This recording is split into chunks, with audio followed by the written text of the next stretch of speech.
I want to open up and show this awesome pack of the deluxe Dragonzord and the packed in 8-inch Green Ranger figure. And as we look at the packaging here, that's awesome in its own right, I just want to set the stage here that Power Rangers started at the end of August, the year it debuted. That means an entire month of September you would go through thinking there was only the 5 Power Rangers. And then in October, when the Green Ranger saga started, and he's like evil and destroying them, like in his costume and with this big Dragonzord. Like the mind-blowing nature of this like short period in history. And for a lot of kids, like even me, I wasn't getting the toys until the Christmas. So you had October, November, and December before the kids were really getting a lot of the Power Rangers toys. You know, was waiting for that Christmas time to get a lot of the stuff they asked for, like probably the Zords and stuff. So by then you knew about it, but just the amazing time period before when the show started, like what an exciting reveal that not only was there an extra Ranger, but the extra Zord robot that could combine with all the stuff you'd already seen. Pretty awesome. I don't know when the toy exactly came out because it would show that these all went together.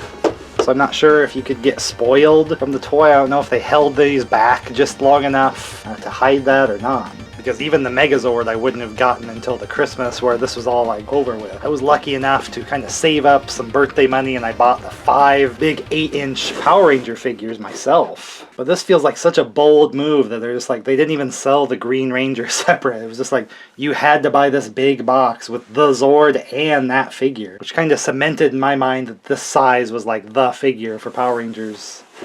Until those auto morphin figures came along. I just think it's cool that it had the 6 Rangers on the side here and it shows his little chest symbol that actually looks like his power coin in the show. But then the symbol below, it has this like weird dragon depiction that he would actually have on his chest. In the toy, once we get that open, check it out. Very Godzilla looking.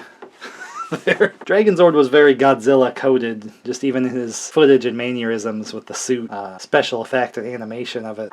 The only way we can open the box is using this, of course, the Power Flute. Alright, maybe they didn't quite have all the names worked out before printing the packaging. Except it does say Dragon Dagger on the other side of the box, so we gotta play the old Power Flute here. Here, I'll let you play it. You just blow. I'll play the instrument. So here, don't be scared. Just blow now. We'll play the song.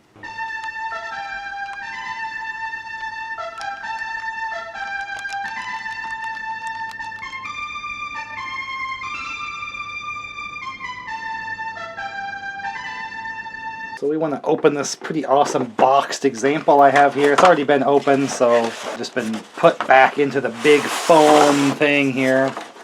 This way we kind of get to see how it was presented when you would open one up new. All the pieces kind of in their individual pockets. A lot of little pieces, so we'll have to go over all the different ways to use them and put them together and transform them. I think the most important one is going to be this little bit that probably gets lost a lot. The tip of Dragonzord's tail. If you have this still, that's the one that always gets lost. First up is the Green Ranger figure. The only way to get it back then was buy this big pack that was probably a little pricey. Zord and the figure. Because then he had his little dragon shield piece. Now, unfortunately, these never came with their weapon. I always thought it was weird. Have this big deluxe figures, and they never had like their special weapon, so there's no dragon dagger or anything for him. But he did come with the kind of blade blaster gun that all the rest did, even though the Green Ranger never really seemed to have one. But they just kind of included it, so he did kind of have a weapon. Just as a toy, you know, he does have a weapon, so he didn't just have to fight. I think this was pretty ingenious that instead of like molding this as part of him, you can kind of remove the shield. And it was just this 2-piece thing that kind of had some different pegs and holes and stuff. Here it kind of sits in the back. Here we attach at the neck around there. Shiny, and then of course then you can put this on the other Power Ranger figure. So there's the few instances where you would give it to the Red Ranger, the Black Ranger, or something like that. It was just cool that you could put it on all the Rangers and see what they look like with the gold shield around them. And a very rare sight getting to see the Green Ranger without any shield on, so you can see his full normal like Power Ranger costume. With his helmet, and then for whatever reason they went with these symbols on their chest for the toys, and it's like that goofy Denver the Last Dinosaur looking picture instead of like just the footprint kind of thing that he would really have in the show. Not on his chest, but on his coin, morpher thing. I also kind of feel like these were always supposed to be light-up figures because the way this belt buckle was. I think there was some that had that, not maybe this size, but I think that was a thing at some point. Maybe only in Japan, though. But Green Ranger with his unique helmet and stuff is always just kind of cool to see up close what you would just see in the show, getting to see the toys like the dragon shape. But I did always like these bigger figures because even he had like little trigger finger articulation and stuff. It's just like, these were far more articulated than a lot of normal figures at the time. A little bit bigger in size. And to let you do a lot more martial arts kicks and things. Do wish I had a tiny dragon dagger for him though, so. I just feel like it's such a bold move that they didn't just release this as a figure like the others. He's only a pack-in, and then it's a trend that would continue once we had the White Ranger as well. Same deal with his Zord and figure of this size. Making you spend the money, getting both. But for the real meat and potatoes here, we have all the pieces that make up Dragonzord. Here's the main chunk, a hollow dragon here. This piece can move all sorts of different ways and split apart. Rawr. So this one, unlike the Megazord before, Dragonzord is actually electronic. With this chest piece here, we see a switch we can turn on and off. And there's a battery spot. That was a little difficult to get some footage of it lighting up because you can see the corrosion I was desperately trying to clean up because a lot of these got left with the batteries inside. Just a reminder, if you have old toys, go get them. Get the batteries out if you have them somewhere. They're gonna explode and leak and get crap all over. But I did manage to get it working enough that we can show it lighting up. It makes a little sound as well. It's kind of a cool bonus. I just like the lights and stuff, and it's just that some configurations are a little hard to get to the switch sometimes, so it's a little annoying. It'd just be beeping and stuff. But then right away here we start seeing different symbols, like they change the stickers so that it doesn't look like the show. We got lightning bolts for very specific Power Ranger looks. Even on the body there, you see lots of lightning bolt symbols. So this piece kind of goes up inside so we can fill out that empty spot in the Dragonzord. Snap that up in there. But we can get to the power there if he's just Dragonzord mode. Get to the switch and kind of control that light. We got the tail. But you can see it's just flat at the top. It does move because he's had a drill kind of tail there. But that's where you want that tip piece. For whatever reason, they didn't just make it one solid thing. I guess just an extra moving spot, I don't know. A little weird, but it's easy to lose that piece, unfortunately. So here it's locked in, and you can kind of pull it out a little bit. And then you get a little bit of tail wag action if he's in this form. With the other uses of this, that's when you kind of would snap it into place. But as Dragonzord, I think you're supposed to have it out. And we can see the hollow piece and his little nub here that we can snap his tail in place. And he's got his big old tail. So that is him. We want to kind of snap out these arm pieces because he actually has his arm tucked in. We got to pull it out. Pull out the arm for him, and then that way we can kind of get it up underneath that chest piece. So he's got his arms and everything. Getting a full-sized Zord that can kind of take on monsters all by itself. Just that all the sticker applications, I mean, especially the tiny ones, start to peel very easily. Luckily, it's a little more easy to find websites that you can order replacement stickers. Because, I mean, all over here they're peeling. If you want to try and save your original stickers, you can put dots of glue and kind of hold them there. But I can see this one's even ripped. Just because of how skinny it is, you can see that side is intact. Hard to keep all together, you know? There's even little tiny red dot stickers that have managed to stay on. But if you do start replacing them, then you can get some customized ones that are more like the Japan toy that would have the real symbols and markings that you see on the show. Oh, I've forgotten a piece. His cod piece that goes up underneath here. Ching! There we go. Now we got Dragonzord. Why does he have this little cover here? Not sure what the M exactly is. Again, playing with these, I always liked that they would last a bit longer just as the individual Zords before they would do the combining. I just kind of always hated that. It was a little disappointing in the show, and they started running out of footage and they just kind of skipped to transforming to the Megazord stuff right away and just shooting a finishing move. There's no fight of the monster. It was always a little disappointing. So if you want to see more footage, you want to see the original Japan show. That way you can see the same like costumes and robots and everything like that, but more of it, you know, no edited out footage. Because in Power Rangers you're just seeing less of it because they have to edit out anything that's not working for the story they're telling with their version. So Dragonzord comes with these two pieces that you can't really combine into him as he is. Well, I guess there's actually three. There's this piece. Because this will be the weapon for one of the Megazord kind of transformations. We can kind of already put this together. It's just the base of this. I believe the handle will go on here later. So first up, we need Triceratops, Saber-toothed Tiger, and Mastodon, I think, are the only three that really can combine with this guy. Which would leave the Tyrannosaurus all alone just to be a support, you know, as himself if he wanted to get involved. So we'll have to get the tail out and kind of get that middle piece out of the center. Save this back, we'll make that last. So like we had to pull the arms out to see, we'll fold them in. And I believe here at the legs, that did have a little of articulation in a way to move. They're just going to click into place though. This little flap here can kind of go up because we can fold it inside there. Get it all the way up, best we can, because here we have a nub to combine with the other Zords once we get this all up.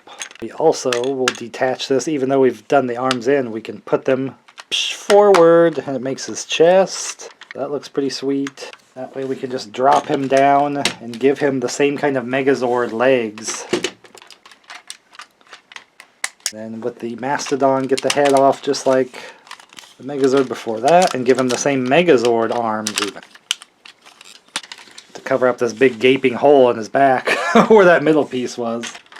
Can wrap that around just the same. And then we don't want to keep this dragon head. We kind of pop this down. He has his own cool little like Megazord style head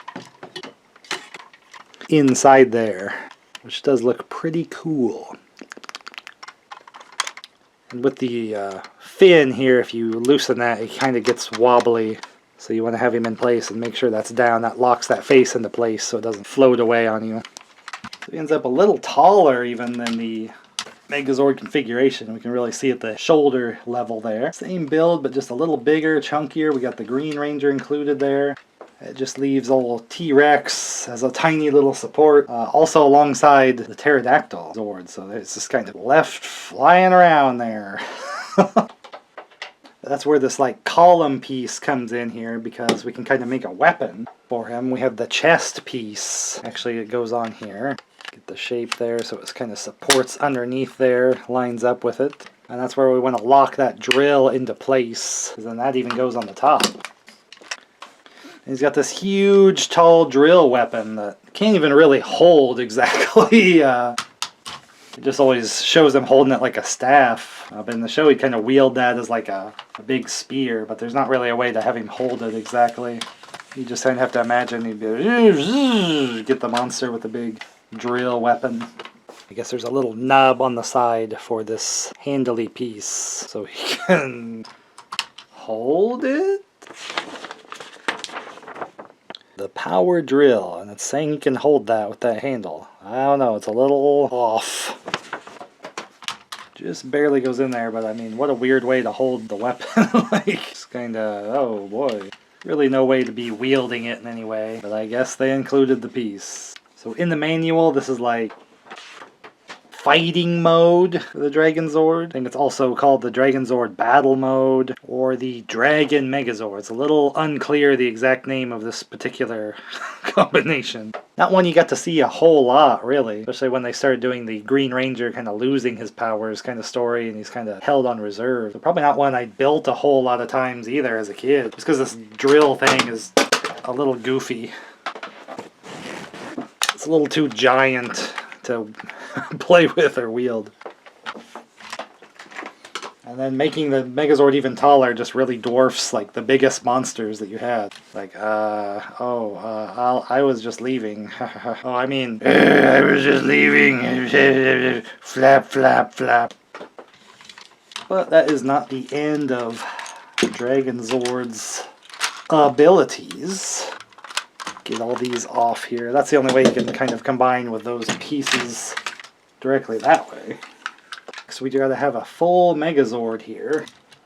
I think typically he probably isn't using his weapons. When we have Dragonzord around, we're going to get rid of his battle mode stuff, like his mask and that chest piece there.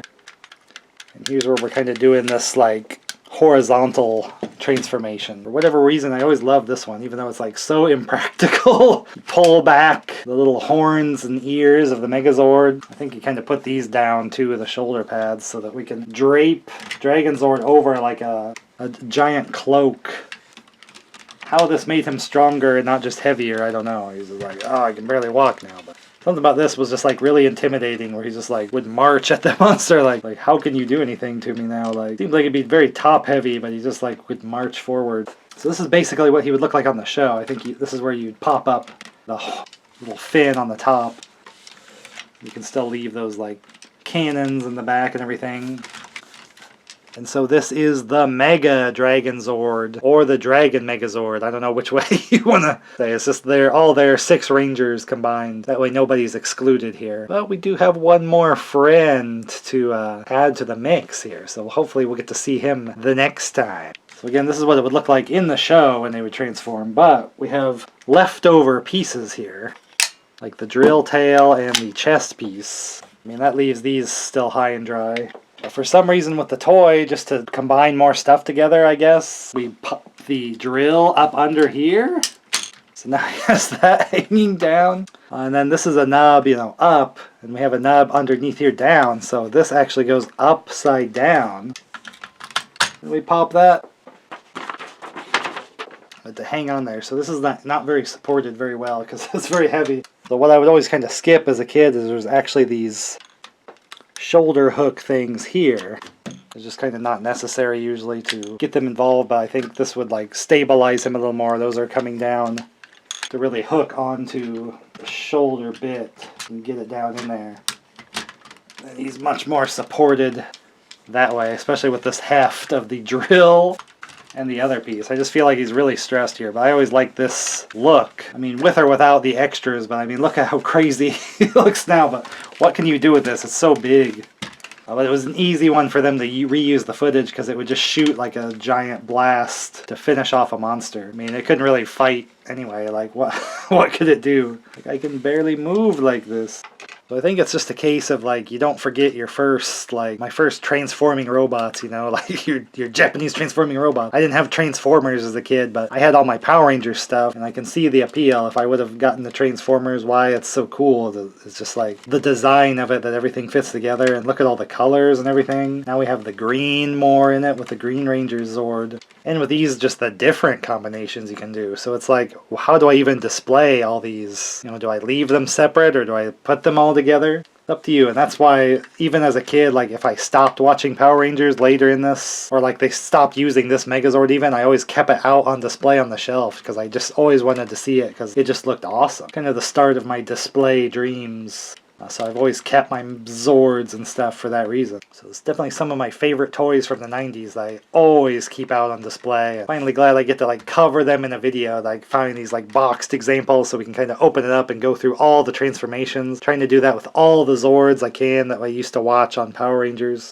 And in general on this channel, that's what I want to cover, is all the 90s toys I used to have or dream of having. And I like to collect that stuff or kind of finish up my older collections of things that maybe I only had a few pieces of. Even Power Rangers, I was missing quite a bit. I was just lucky to have the bits that I did. But it was kind of hard to have the whole set, all these different Zords and monsters and everything. Started getting a little expensive. You had to be a little more choosy. But now we can go through and see everything together. So get subscribed for more of this and so many other 90s toys. It's just fun to sit back and see them all, like every feature they have, and I show them all up close like this. It's just fun to sit back and either relive it or see them for the first time if you've never seen these old toys the way they were before. Really hoping to see you in the next video.